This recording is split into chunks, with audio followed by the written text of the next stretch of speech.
Happy birthday! Woo! Thank you. Oh my gosh, yes. This is like the perfect way to celebrate a birthday, isn't it? I would say so. You are listening to Come As You Are, the podcast. My name is Tyler, and I am joined by my two friends, Amanda and Stephanie.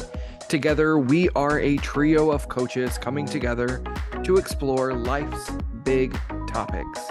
We love holding space for each other to have deep conversations and explore the bigger picture of life.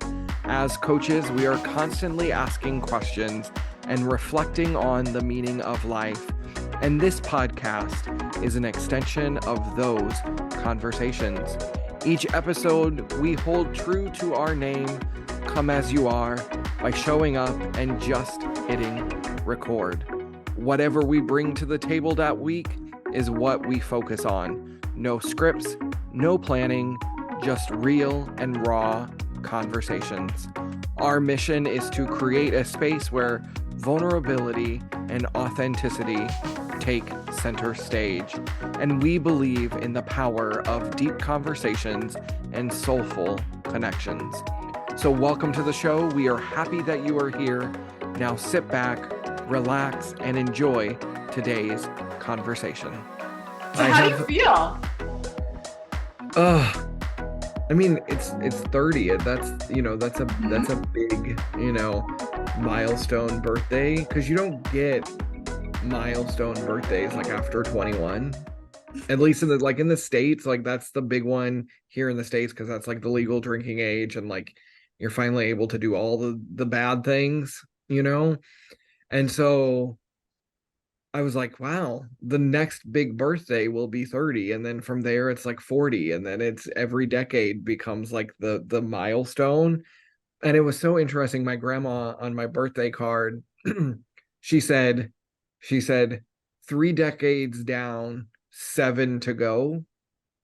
And I was like, whoa, that really puts things into perspective, because I think we so often think of 30 as being like the end of life. I don't know if that's just me or like how media presents things, but it's like you turn 30 and it's like your life is over, like you're out of your 20s, you're no longer able to have fun, and everything becomes like super serious.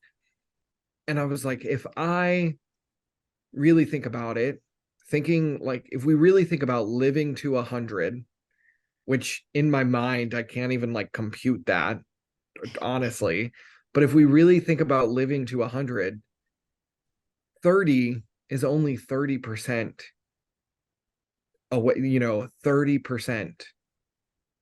And I think there's just so much pressure. And I've been really reflective this week because I've been looking back on the decade, and I think there's just an immense amount of pressure in your 20s to have things figured out, to have life mastered, to have like the perfect career, to have the house with the white picket fence and the dog and the kids and the minivan and all of these things.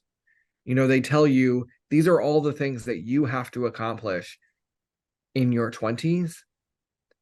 And it's no wonder why for 20-year-olds, 20 somethings, there's so much pressure and so much stress and so much worry. Y'all, you're only 20% of the way, you know?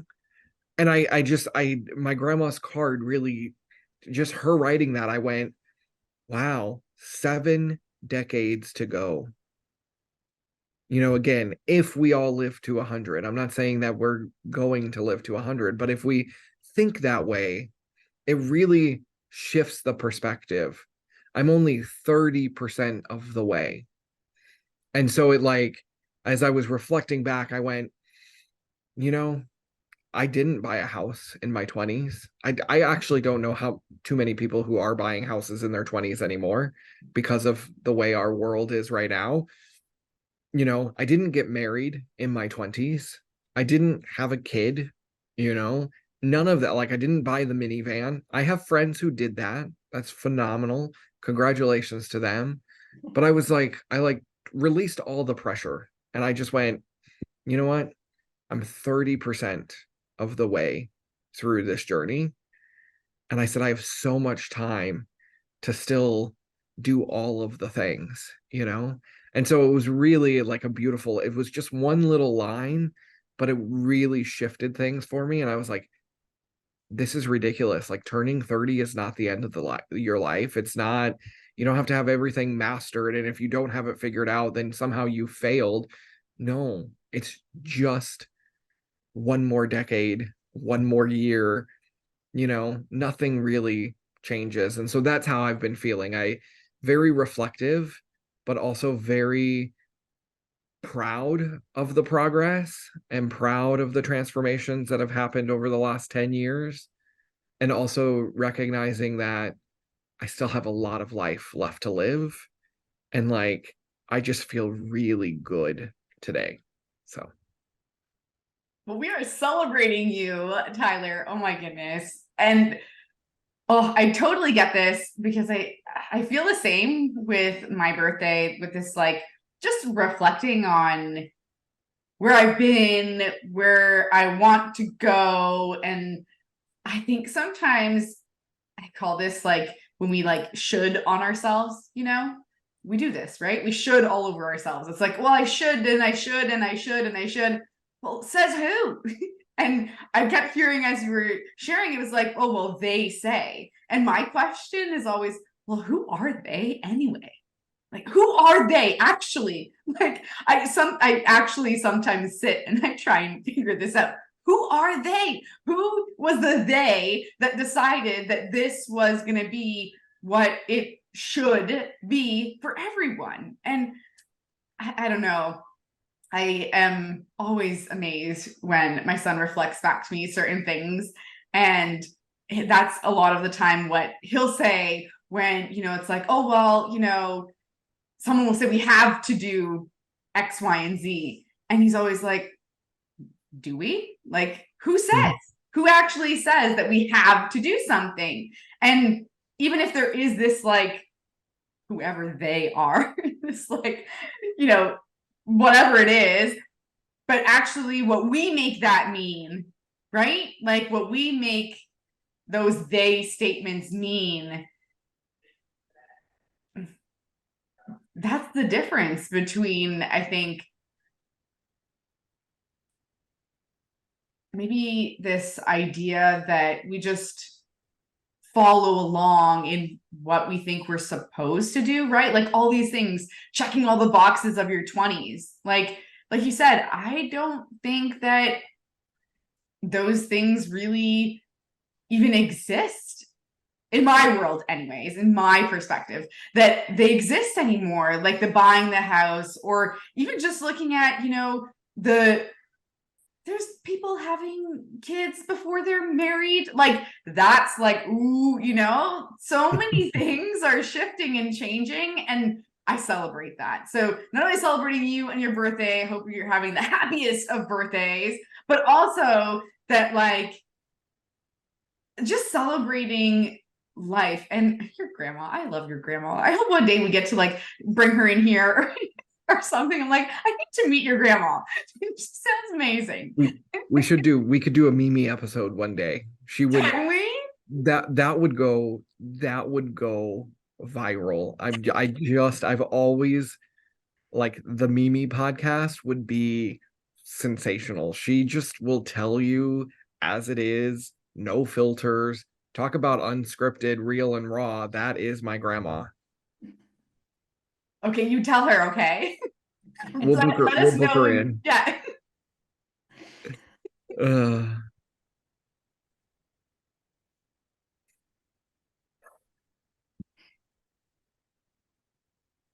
So I thought that from what you both shared, that there's so much that goes into these shoulds, like Amanda said, that so much of what leads us to assume that we should do this or we should do that.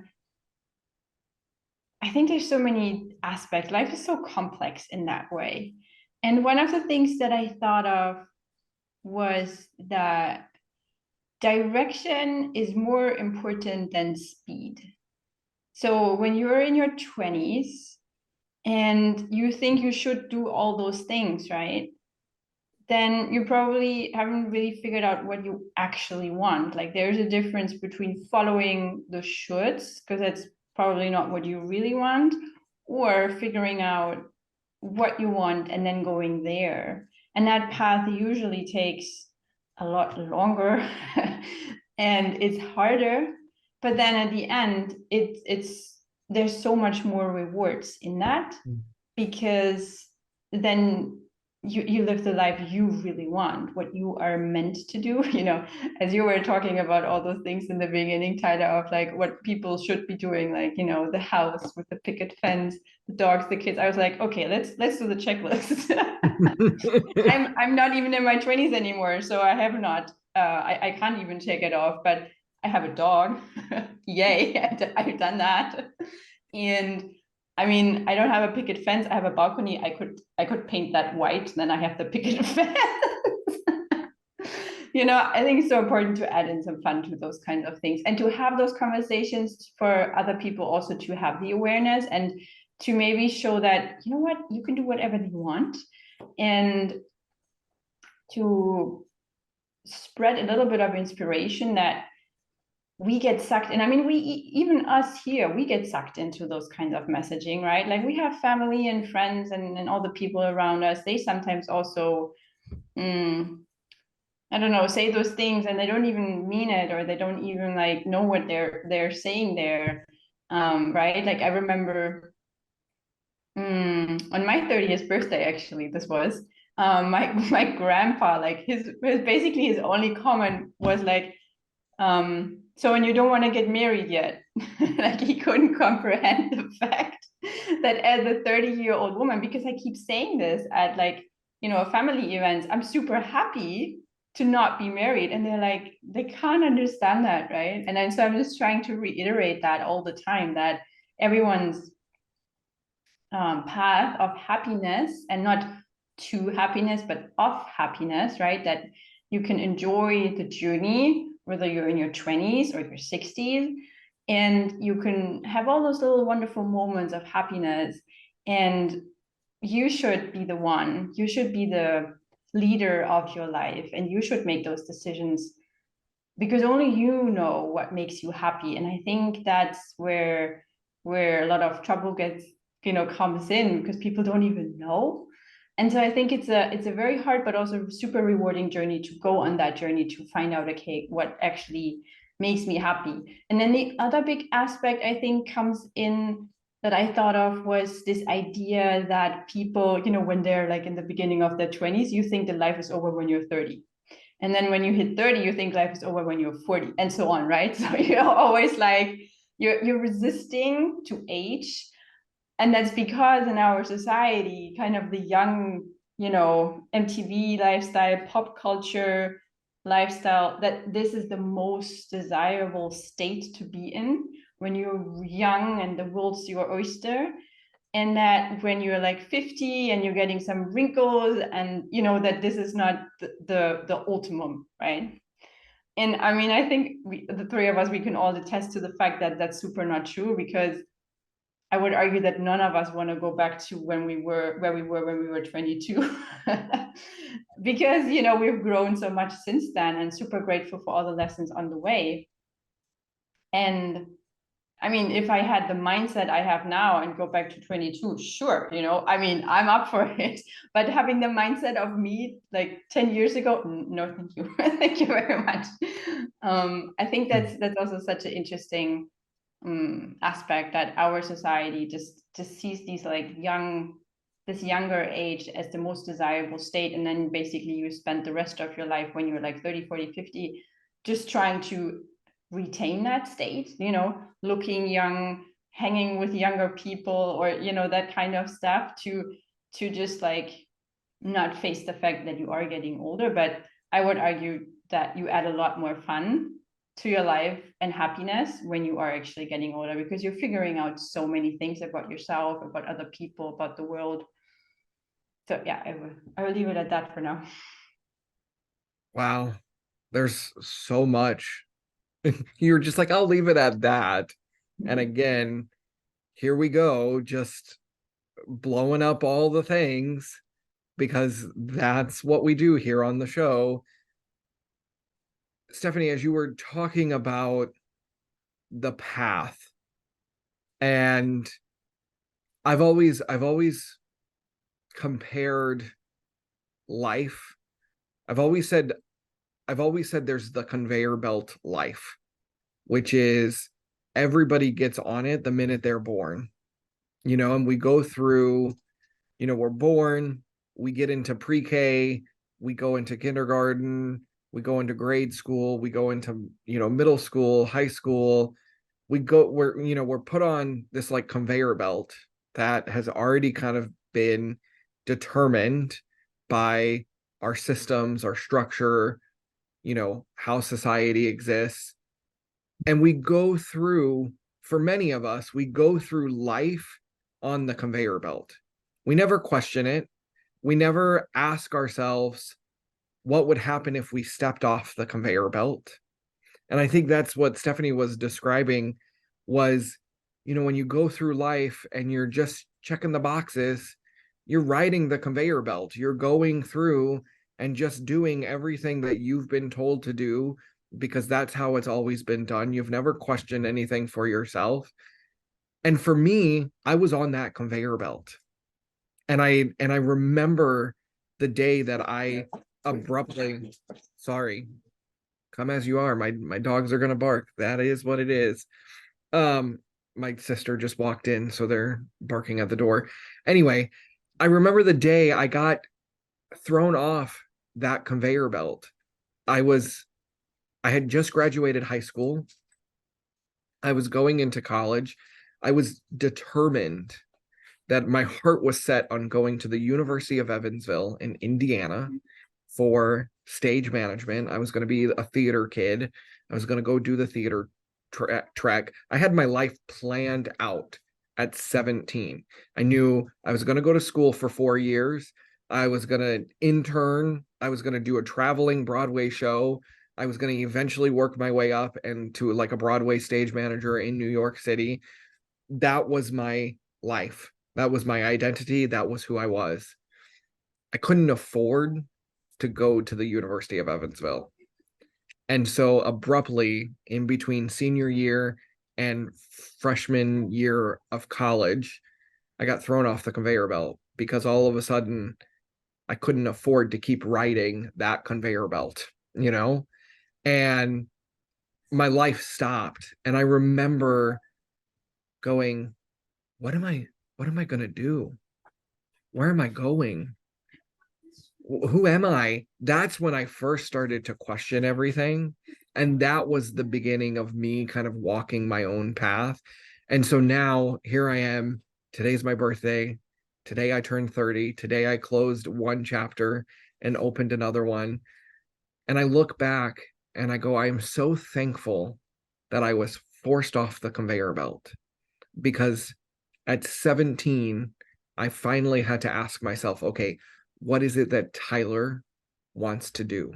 And everybody was pushing me. They were like, you got to go here. It's not too late to go over to this college. You can go here. I said, nope. I said, I need some time to really think about this.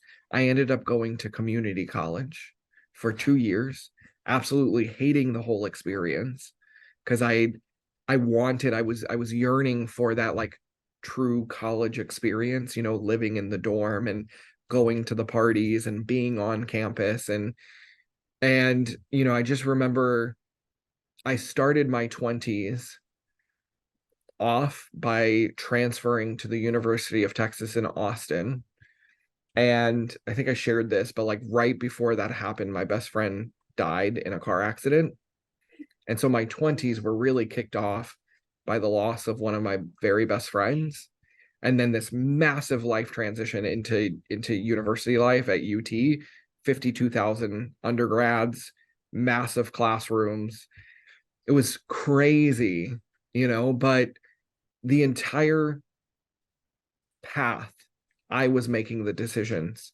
I was calling the shots.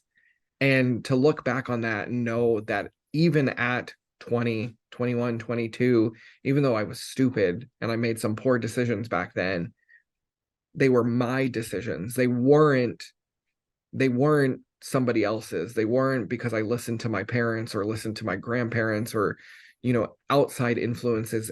I did what I wanted to do through my 20s.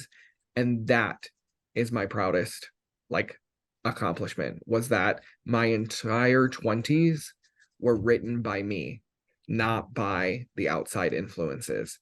And it's incredible to think that, because there's so many people who just go through life. And now I'm working with clients who are in their 50s and 60s who, finally got off the conveyor belt, and they're like, wait, I've just been going through the motions of life, not really questioning anything. And they're, towards the end of their journey, well, I would say maybe midpoint of their journey. And they're like, wait, I wasted so much of my life just adhering to society expectations. And this is why I'm so passionate about individuality. And this is why I'm so passionate about helping people kind of write their own paths, because to me, it's the key that unlocks happiness.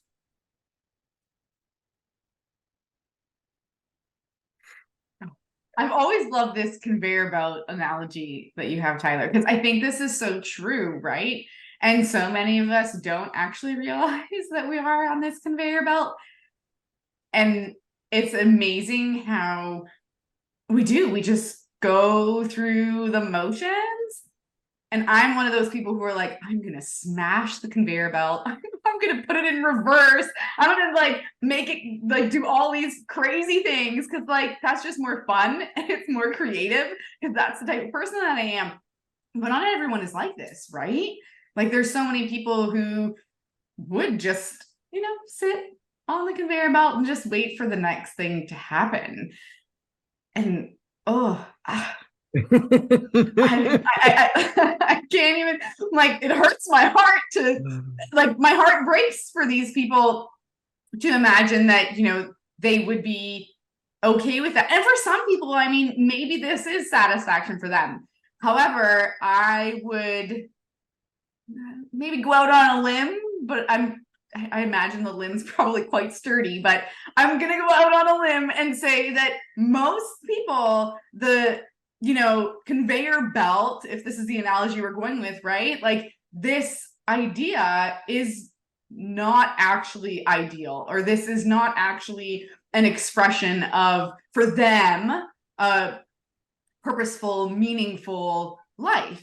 And I think maybe, I'm curious what you guys think, but obviously we know coming from the teen coach, I'm like, yeah, but so many people, we're in school and we don't really take time to actually explore this, right? When we're asked about our future, when we're asked about what you want, what do you want to do with your life? What school are you going to go to? What career do you want? And at such a young age, I remember I was probably maybe 5 or 6, and I have videos of me, of my family members. They thought it was funny. The adults, they thought they're going to take a video of me and all of my cousins and asking us each what we wanted to be when we grew up. So it was something that later we could look back on and be like, oh my gosh, what did we say? And now where are we, kind of thing.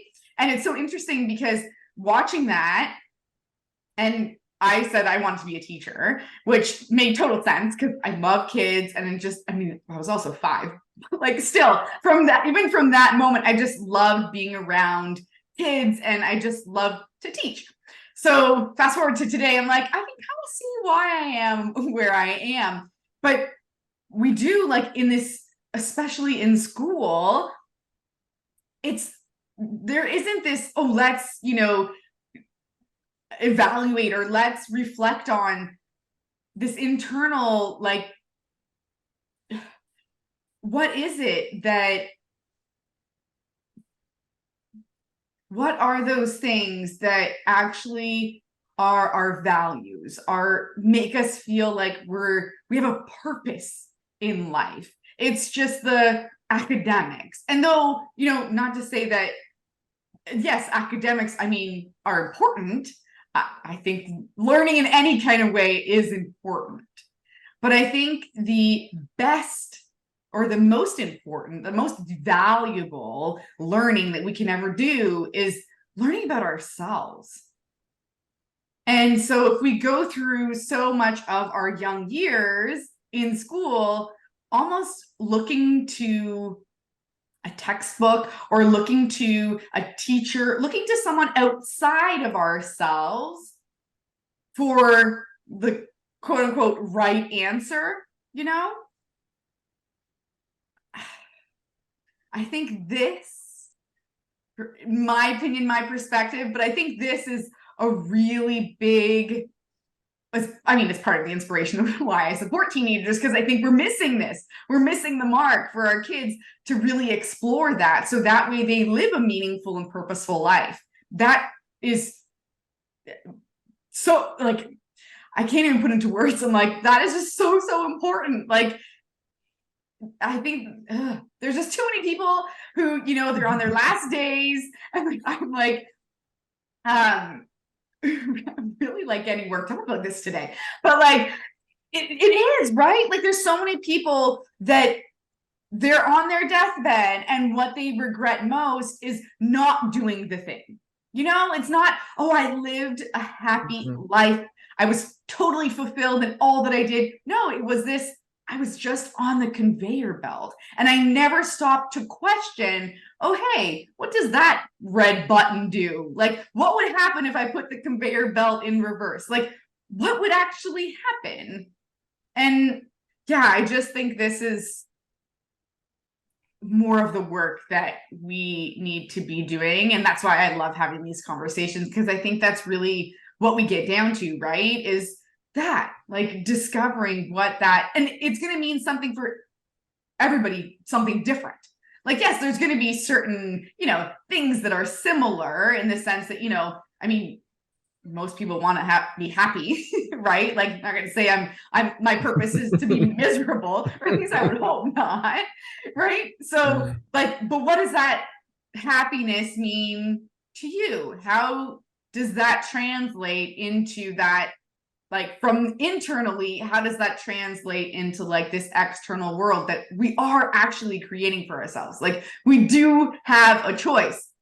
We aren't victims to circumstance. We create those things and we have a choice on all of it. All of it. We just aren't conditioned. I'll throw that word in there, right? We're not conditioned to think that we really, yeah, there it is. There it is. But we're not. We're taught that, you know, some things just aren't a choice. I believe that everything is a choice. And when we say we don't have a choice, that's a choice. You've made a choice to not have a choice. It's still a choice. It may not be one that you like or that you want to have or that you're even conscious that you've made it, but it's a choice.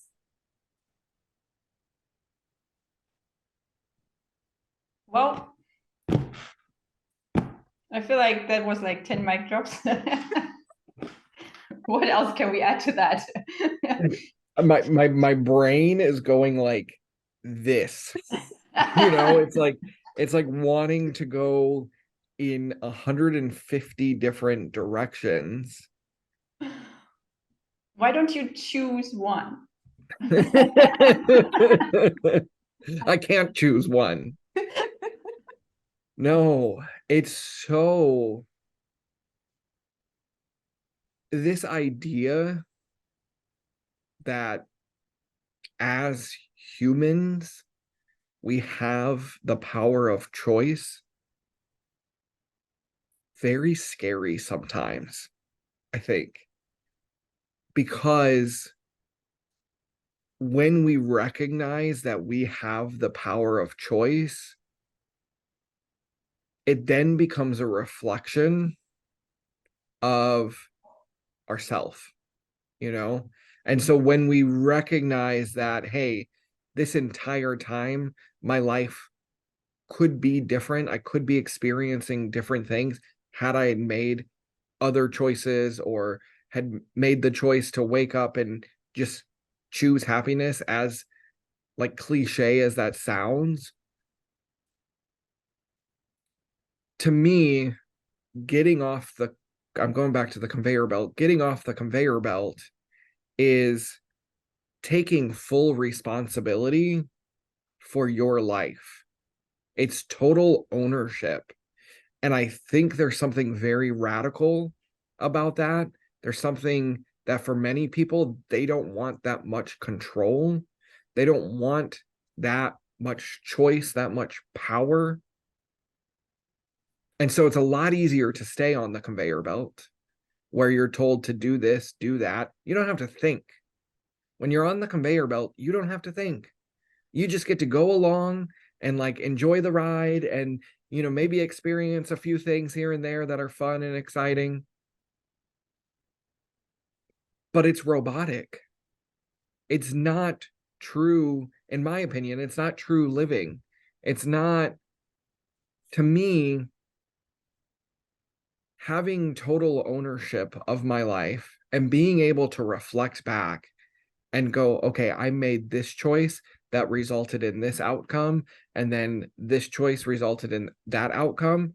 I take full responsibility for everything that has happened to me, good, bad, somewhere in between, whatever. I take full responsibility for how things have played out, and this is, to me, the most freeing thing that you can experience is total ownership, because you never then question, well, why did this happen to me, or why, it like allows you to escape that victim mentality that I think we so often catch ourselves in, because we want to look and be like, oh, poor me, like the world is mean and people are ugly and da da da da. What? No, no, that's not true. Okay, the world is not mean. The people are not ugly. It's perception that you have on others. It's a choice that you're making to see it that way. There's a lot of power in choice. And when people wake up, and I'm going there because Amanda dropped the word conditioning.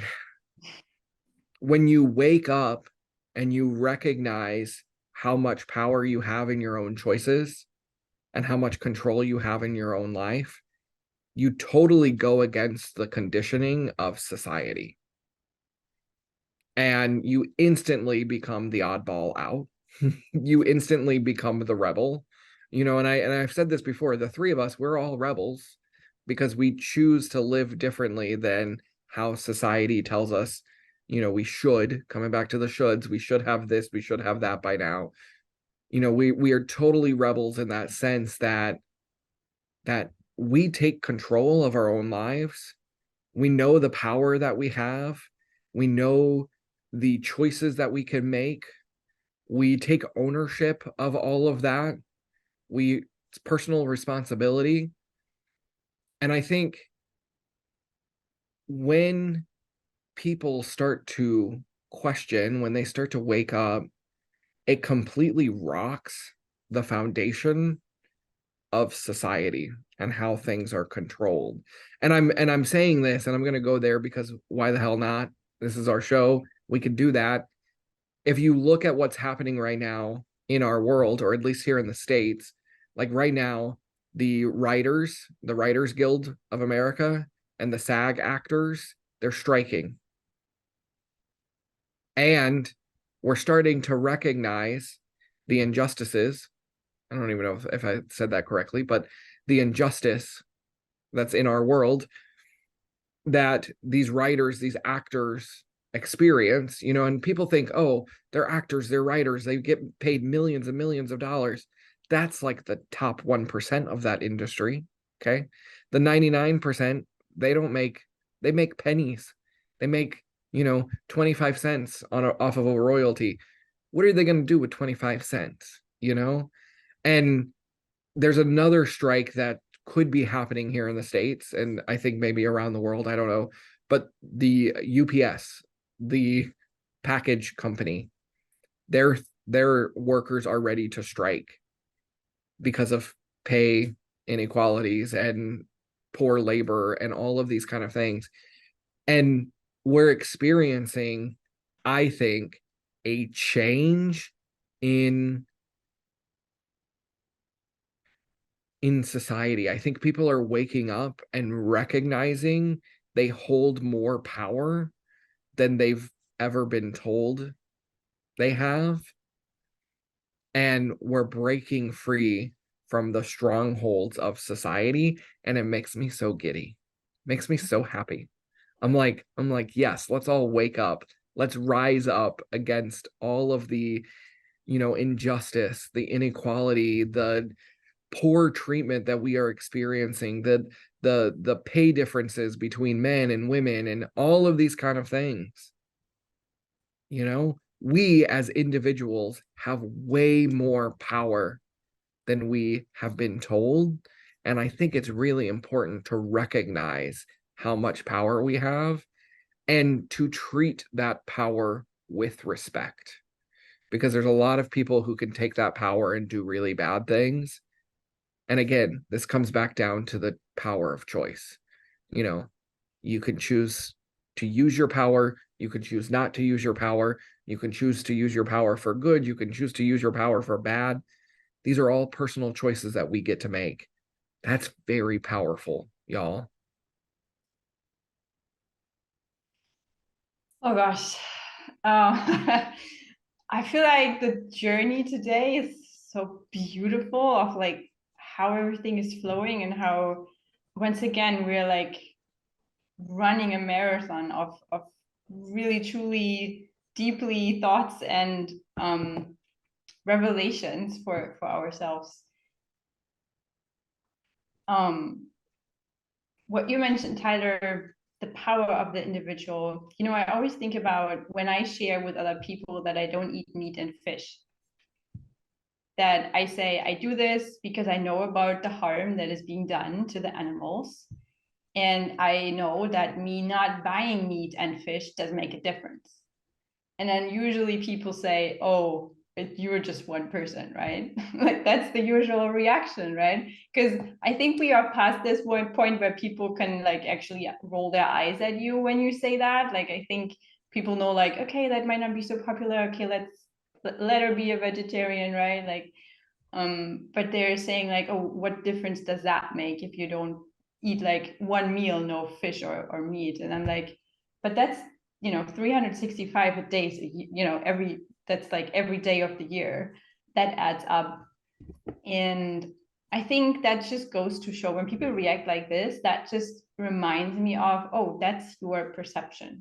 This is how you believe, this is how you want to see the world, that you are a small light. And that is true, right? If you just need to think about the universe for 3 seconds, you're like, oh my gosh, I'm such a teeny tiny light. You take it into perspective.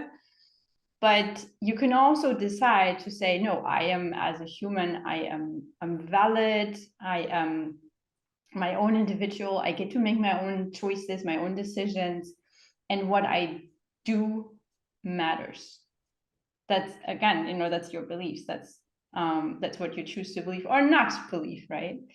And so actually I want to go back to Amanda's beautiful rant earlier about looking at young people and how we raise them and how really from like day one they are being impacted by the things that they're exposed to, the people, their words, their beliefs, and going to school and everything they see and absorb every day. They're really like, especially kids, they're like sponges. They just like soak it all up. They don't question much, right?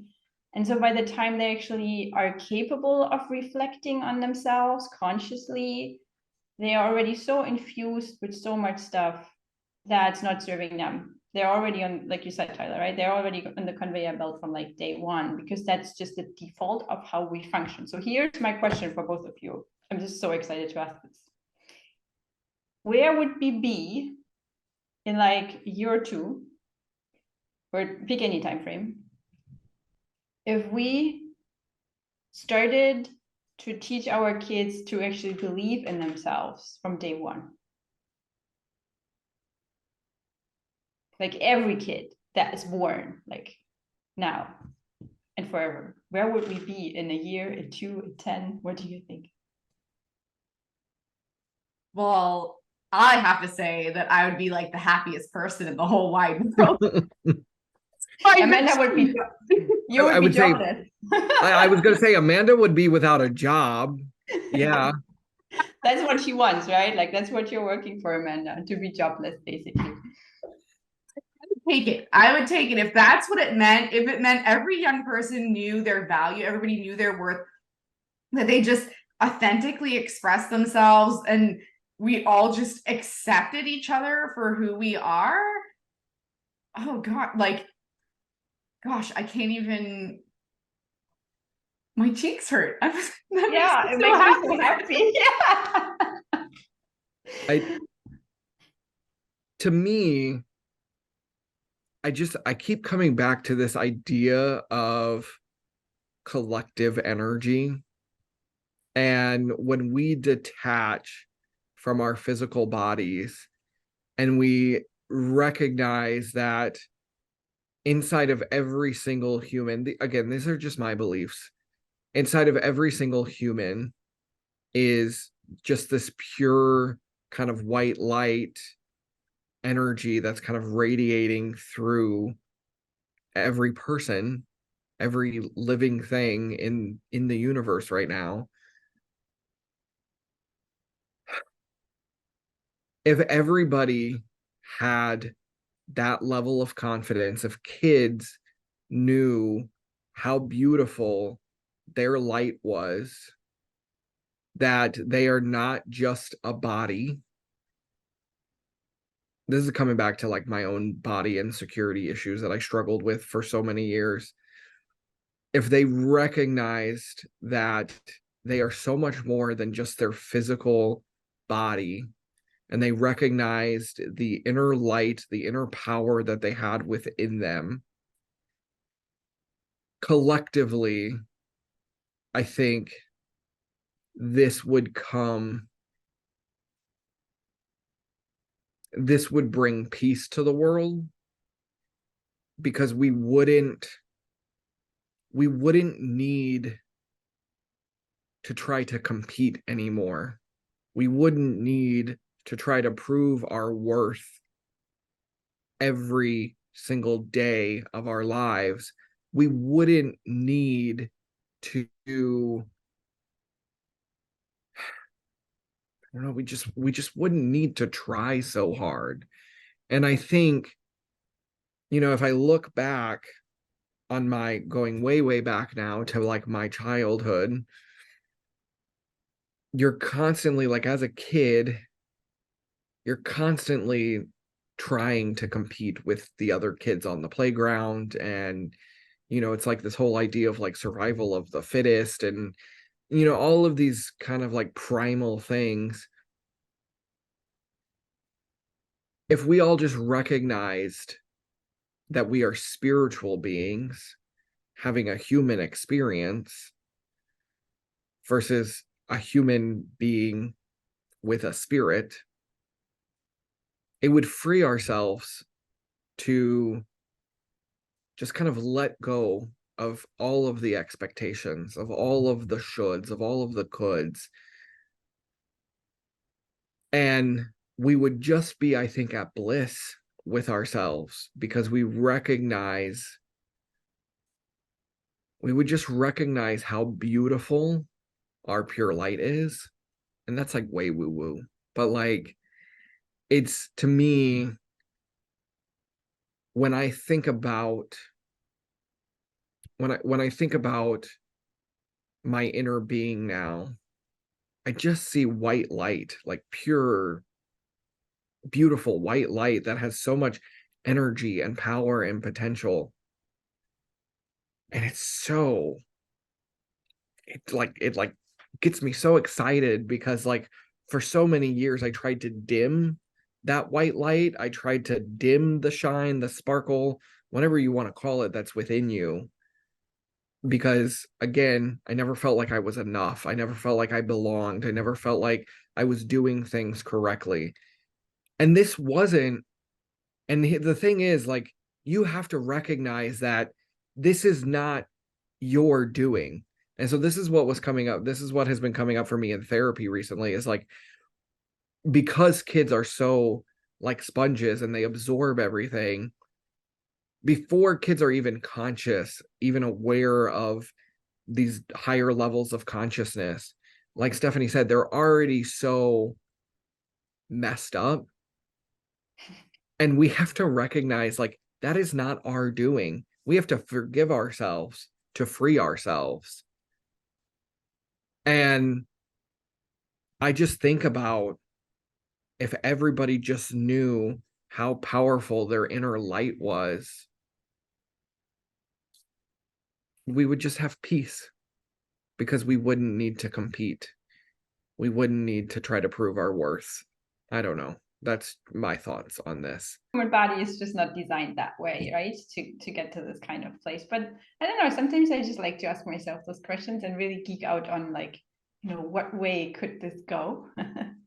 And I think it's so beautiful, and it ties back to also what we talked about earlier. What you mentioned, Tyler, was like, at some point when you start to face yourself, you start to take responsibility for where you are in your life, and that you get to make the decisions, that you can change that, at any point. It's not conditional. That this does not mean that the things that have happened in your past are on you.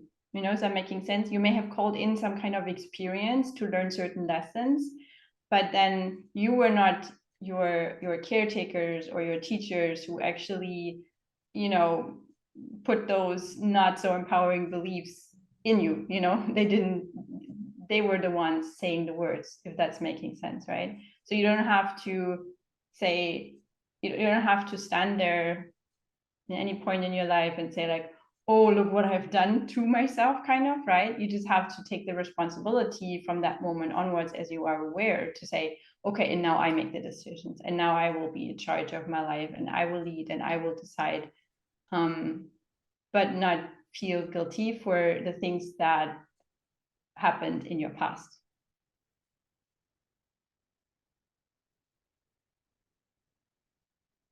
I think there's a lot of freedom when we make that choice to kind of break free and start to kind of live our own lives. Because when we really think about, like, our social conditioning, our ancestral beliefs, generational trauma, like, I'm not even going to open the can of worms. I'm just going to mention these words, and we'll leave it at that. But when we think about ancestral beliefs that have trickled down from generation to generation, and we think about generational trauma that has trickled down to who we are, the most I think the greatest gift that you could give yourself is to detach from that family tree. And what I mean by this is not that you have to, like, denounce your family and, like, not speak to them, or cut yourself off from them, but recognize that just because it was like that for your parents or your grandparents or your great great grandparents doesn't mean it has to be right for you. And I think I've been thinking a lot recently about my money mindset and looking at the generational beliefs around money. Wow, fascinating topic. We'll save that for another day. But this was something that I personally, I had to, like, recognize these are ancestral beliefs. These have trickled down in my family for generation to generation, and now they've come to me. And again, coming back to the power of choice, I can choose whether or not I want to accept those beliefs as my own or create new money beliefs that I get to live out and carry on. That is power. That is freedom. That is the key that everybody is looking for long-term happiness and success. It is the fact that every day we get to make a choice on how we show up, on what we believe, on what we value, on how we act in this world. It's a choice that we have to make every single day. It's not a one and done. It is an everyday commitment to yourself to change the family legacy and the family narrative. And it's so empowering when you make that choice. That's it. That's it. I think we can leave it there. But one thing that I want to close us out with is just an invitation for everyone to actually reflect on this. Like, what are the choices that you're making? What are the choices that you're making in your life, on how you live your life, on the beliefs that you have, on just the choices that you're making, to really take time to reflect on that. So what choices are you making, whether it's daily, monthly, yearly, that you've decided that this is how life just is? Like, what are those choices? What are the choices? Can I add on one Please more do. question to that one? When you think about those choices, ask yourself, do they align with who I actually want to be? And that's a very hard question to answer sometimes, especially if you don't know who you want to be. But, ask yourself and then let your intuition tell you the answer, because you have to trust in yourself in order for this kind of exercise to work. So I'm going to end it with that, unless Stephanie wants to add in any other questions to throw to the audience before Just we one wrap piece up. of wisdom, now that you mentioned it, that all the answers that you ever need in your entire life, now until the day that you are no longer here humanly, you already have them within you. This beautiful white light that we're speaking of, Tyler, right? It has all the answers. And this is where this trust the process. Amanda, where's your mug? Okay.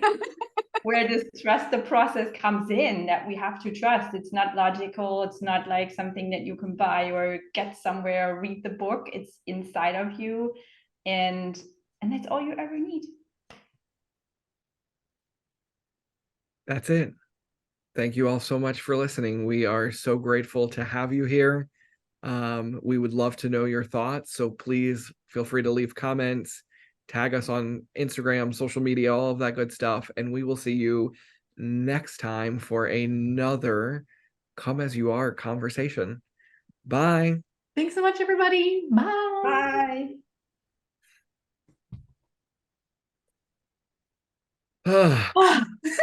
Every conversation we need, like, What? let it go. Oh my God, we really need to have I know it will come, but like this conversation on money, like I'm so ready for that. It's such a big topic because people hate talking about money, right? Like nobody talks about it. It's more comfortable. Everyone's so comfortable with it. And yeah, so I think we can do 10 on this, but let's start with 1. Yeah. When it comes up, I think I find this so interesting, especially with, my son, he's 8, right? And so he asks questions. He's naturally curious. And so how we lose this curiosity is the first, well, that's, I guess, the second point that I want to make. Why are you mentioning this now? Scenes. It's a whole true. Yeah, it is. But and I'm sure it'll come up another time, but it's really interesting because he asks people, right? Like curiosity, how much money do you make? And this like conditioning, right? We're supposed, like, you don't ask people that. Like, you don't ask people how much money they make. And I tell on the fence on this one because I feel like that's a valid question. Like, I want to know, how much money do you make? Maybe I'm considering this as a career. How much money does that career make? And that can help to make, not that that's the only factor that makes the decision in terms of a career, right? But it's part of it. It actually is part of the equation. Like, what is the lifestyle that I want to live? And if I have this career, will it be able to sustain that lifestyle? And everyone has a different answers to those questions. But whenever he asks that, you can see people like around cringe. And I'm like, not only does that show like this conditioning and how we, don't talk about money, first of all. Second of all, it's just a strange, topic to get into, but also the fact that, a lot of us turn to our kids and we say, you don't ask people that. So what belief is he making about himself, right? That, oh, you don't ask people questions. Like he doesn't or he realizes as a society, we don't talk to people about money. Or, you buy somebody something, it's like, oh, how much was that? Or, you get a gift for someone, it's like, oh, don't tell them how much we spent. Like, all these this is definitely a topic for another day, but I'm just saying there's so much, and especially because he's so young, to see how from my perspective as a coach, I can see how these things really, the meanings that kids make about things. It's not only like we don't talk about money, but it's also like, be quiet, don't ask questions, right? Like, just, okay, I'm gonna pull back. I'm done. That Or else we'll be here for another 2 hours. I know, it's my head's spinning now. My head's now experiencing what Tyler's head was experiencing earlier with like, yes, exactly. But that question, I mean, I not necessarily tied to the whole money story, but that question of how do we lose this curiosity as kids? Like, how do we develop shame? That's, I think, another way to ask that question. Epic. That's so good. That's so rich. And yeah, with money, oh yeah, we need to do that one. That's so good. So we need to have a grandma episode, and then we'll have like my son on for one. Yeah, that would be phenomenal. God, this would be epic. Wouldn't it be so cool? Yes. That would, yeah. He would give us some interesting perspectives. I am sure of it. It would be it'll be interesting to get grandma on the show. I would love to have grandma on the show. Actually, I'm not kidding. Like, I really actually think this is a cool idea. Like, generational, right? Like, it's so and I mean, like, we can record it and see what happens. And if something cool, okay, then we use it. If not, then we don't have to use it. But I just think would be really, I don't know, insightful, maybe, or just, bringing the dynamics together. And I think too, because for some reason, I feel like this connection to your grandma, and maybe it's because some of the things or the way you describe her, I'm like, it reminds me of my grandma. Like, she was that, if you didn't want to hear it, if you didn't want to know the truth, you did not ask her, you did not tell her, because she's going to tell you how it is. Like, she's just going to tell you how it is. And I don't know, that just kind of, whenever you talk about her, I'm like, it reminds me so much. Yep. She says things that are definitely not politically correct. And, I'm like, you can't say that. We can do an explicit episode, no problem. Well, all of our episodes are all explicit. Yeah, that's because right. We never know, like I know I've dropped hell, and and damn, I think, or something like that. One day we can actually, censorship is something that's a cool topic, right? Yeah. I'm dealing with that actually a lot right now. Censorship in music. And I know it's very different, like states, like United States and then Europe and Asia, like they all have their own kind of idea of what needs to be censored and what not needs to be censored. And I don't know, and what kind of sources also need to censor and what kind of sources do not. I know, for example, Spotify, they have the explicit thing, right? And then YouTube, I don't know. I feel like this is such an interesting topic. I just I hope wanted we're to. writing this down. Not that we Ama- lack inspiration, but like I love these ideas. I don't want to forget them. it's amazing. It's amazing how much we're controlled Mm. by like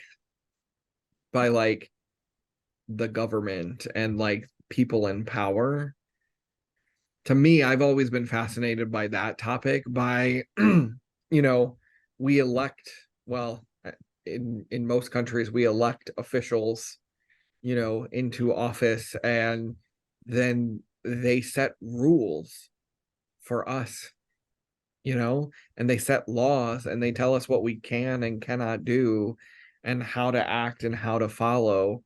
And I mean, and I totally think we definitely need laws. We if we were a lawless world, I mean, that would just be pure chaos and crazy. But it's getting to the point now where,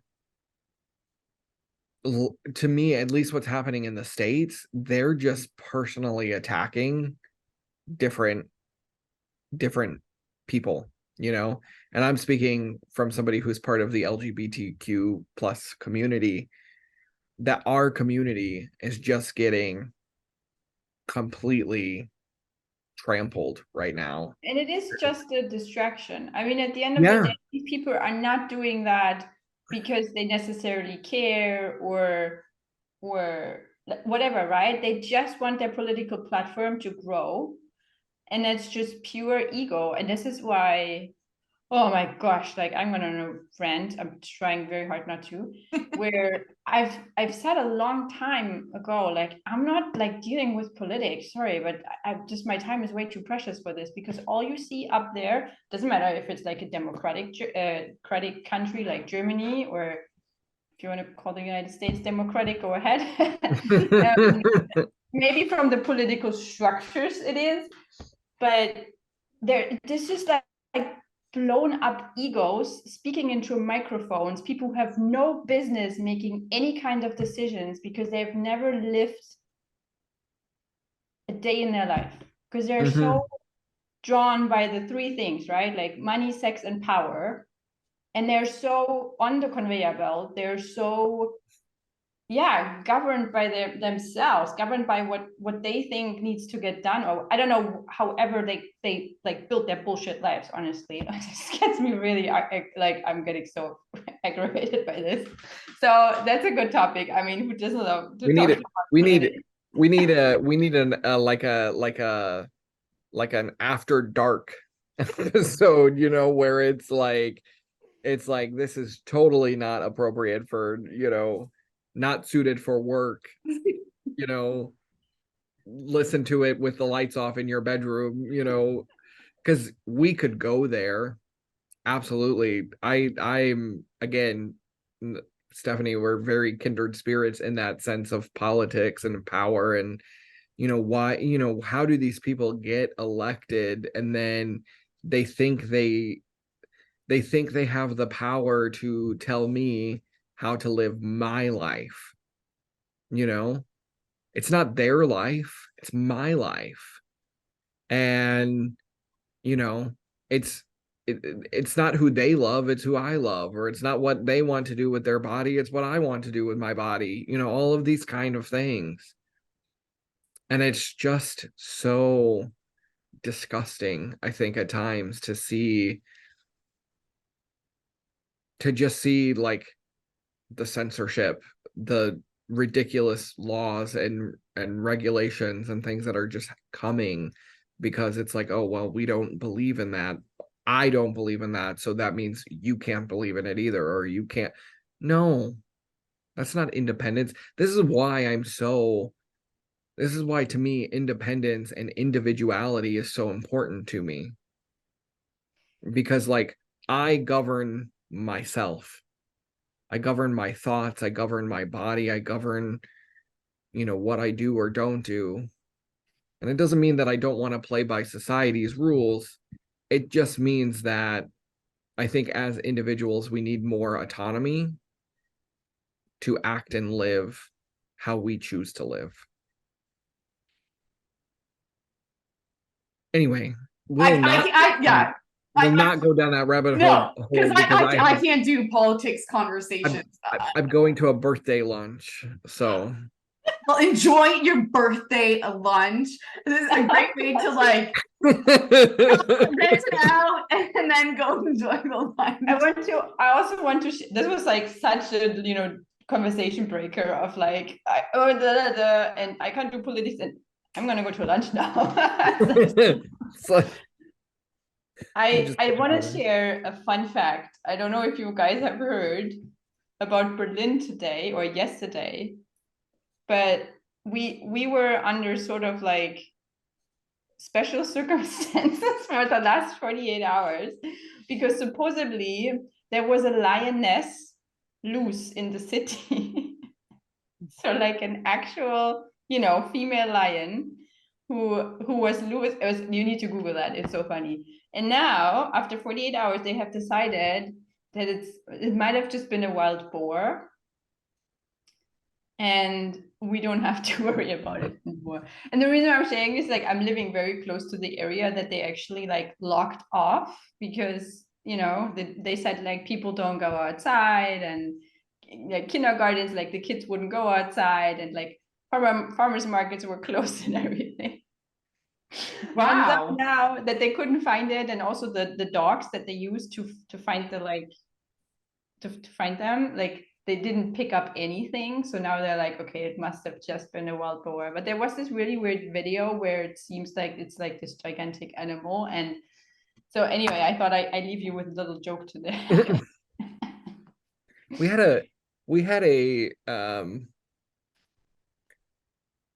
I want to say a lion or maybe a tiger escaped like the Dallas Zoo one time and was like roaming the streets. And I was like, could you imagine you're just casually like out driving and you see like a tiger just like walking the streets? And like the thing with like zoo animals is that they're so like domesticated, that like they're more afraid of like the humans than the humans are of them.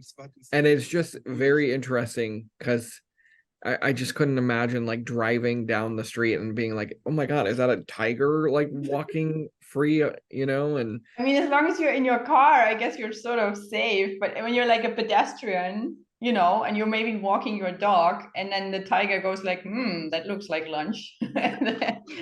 That looks like lunch. Anyway, okay, well, this was fun. Now it's lunch for Tyler. Enjoy your birthday lunch and the rest of your day. We're doing 3 days all weekend of celebration. So 3 days, 3 decades. That's like the theme of the weekend. So I love that. Yeah. Well, enjoy every moment of it. Yeah. We'll see you both back here, same time, same place next week. Next Friday. Yes, we are. Enjoy. Have lots of fun. Bye, y'all. Bye. Thank you for listening to Come As You Are, the podcast. You can follow the show on Instagram at Kaya the Podcast and on YouTube and Facebook by searching Kaya the Podcast. If you haven't already done so, please help us keep the conversation going by subscribing, rating, reviewing, and sharing this podcast. And be sure to join us next time for another deep conversation.